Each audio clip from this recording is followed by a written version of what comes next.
Hello friends, I am Akanksha. Welcome to my channel. आज हम आप लोगों को रचना के आधार पर शब्दों के भेद समझाएंगे। तो आइए सीखते हैं।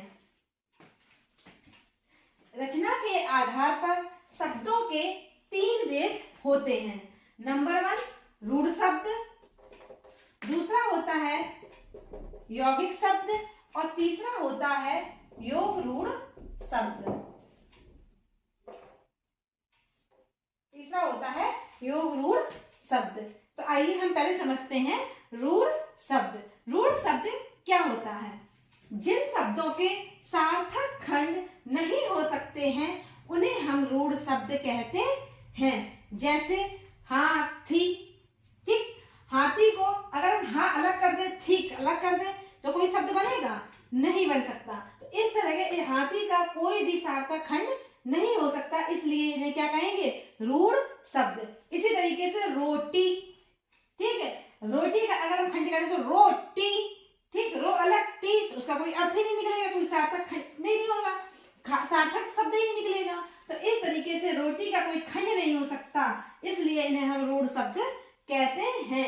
ऐसी छत, छत का कोई खंड नहीं हो सकता, इसलिए इन्हें भी हम रूढ़ शब्द कहते हैं। इसी प्रकार से घोड़ा आदि, ठीक है। अगला होता है रूढ़ शब्द के बाद हम समझाते हैं आपको योग रूढ़ शब्द। रूढ़ शब्द में क्या जुड़ गया? योग।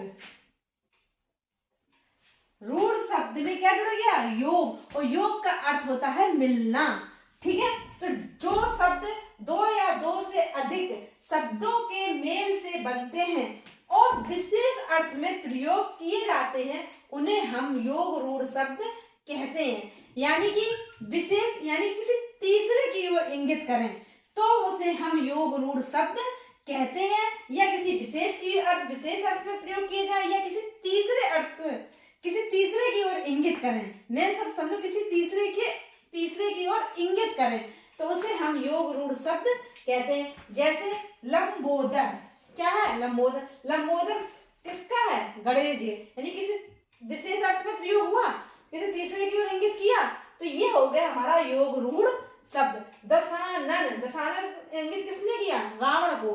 तो इस तरीके से ये हमारा हो गया योग रूढ़ शब्द। यहाँ लिया चक्र पाणी, चक्र है, हाँ, चक्र पाणी, यानी चक्र माने चक्र, पाणी माने हाथ, जिसके हाथ में चक्र यानी कि विष्णु, तो उसने किसको किसी तीसरे की ओर इंगित किया, किसी विशेष अर्थ में प्रयोग किया। तो इस तरीके से ये हमारा हो गया योग रूढ़ शब्द।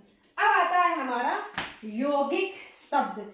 जो शब्द 2 या 2 से अधिक शब्दों के योग से बनते हैं उन्हें हम यौगिक शब्द कहते हैं। अब देखिएगा, पाठशाला, एक शब्द है पाठ और दूसरा शब्द क्या है? शाला।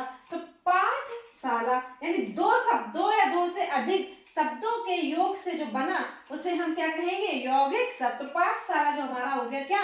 यौगिक शब्द। सुपुत्र, सुधन पुत्र, सु माने सुंदर, पुत्र माने पुत्र, सुपुत्र सुंदर पुत्र। तो एक शब्द हो गया सु, दूसरा हो गया पुत्र। तो इस तरीके से ये हमारा बन गया यौगिक शब्द।